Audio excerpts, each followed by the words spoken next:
শুয়ে শুয়ে আয়েশ করতে কার না ভালো লাগে। অনেক ব্যস্ত মানুষের জন্য বিছানায় শুয়ে 10 দিন নেটফ্লিক্স দেখার ধারণাটি খুবই আকর্ষণীয়।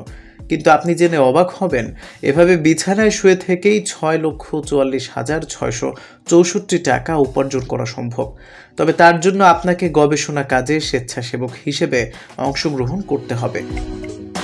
ইউরোপীয় মহাকাশ সংস্থা ইএসএ একটি অভিনব গবেষণার জন্য স্বেচ্ছাসেবক নিয়োগ দিয়েছে, যেখানে তাদের 10 দিন ধরে বাথটাবের মতো একটি ওয়াটার বেডে শুয়ে থাকতে হবে।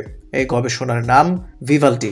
এই গবেষণা ফ্রান্সের তুলুজ বিশ্ববিদ্যালয়ের হাসপাতাল মেড স্পেস ক্লিনিকে অনুষ্ঠিত হবে। পরীক্ষাটি মহাকাশে ভ্রমণের ফলে মানবদেহে যেসব প্রভাব পড়ে তা বুঝতে সহায়তা করবে। ইএসএ বলছে, এই গবেষণায় 10 জন স্বেচ্ছাসেবক বিশেষ কন্টেইনারে শুয়ে থাকবেন, যা দেখতে অনেকটা বাথটাবের মতো, এবং এর উপরে একটি পানি প্রতিরোধী কাপড় দিয়ে ঢেকে দেওয়া হবে। অংশগ্রহণকারীরা পানির মধ্যে পুরো শরীর ডুবিয়ে শুয়ে থাকবেন, তবে তাদের মাথা ও হাত বাইরে থাকবে। এটি মহাকাশে থাকা অবস্থায় নভোচারীদের অভিজ্ঞতার অনুরূপ অনুভূতি তৈরি করবে।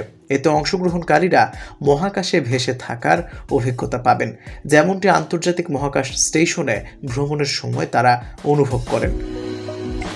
এই পরীক্ষার একমাত্র সমস্যা হলো বাথরুমে যাওয়ার বিষয়টি।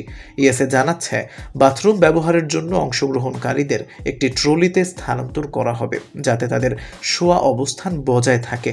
তবে 10 দিন বিছানায় শুয়ে থাকার পর নিঃসঙ্গ হয়ে যাবেন, বিষয়টি এমন নয়। পরীক্ষায় অংশগ্রহণকারীরা ফোন ব্যবহার করতে পারবেন এবং পরিবারের সঙ্গে ফোন বা ভিডিও কল করতে পারবেন, তবে কোনো আত্মীয় স্বজনকে হাসপাতালে আসতে দেয়া হবে না।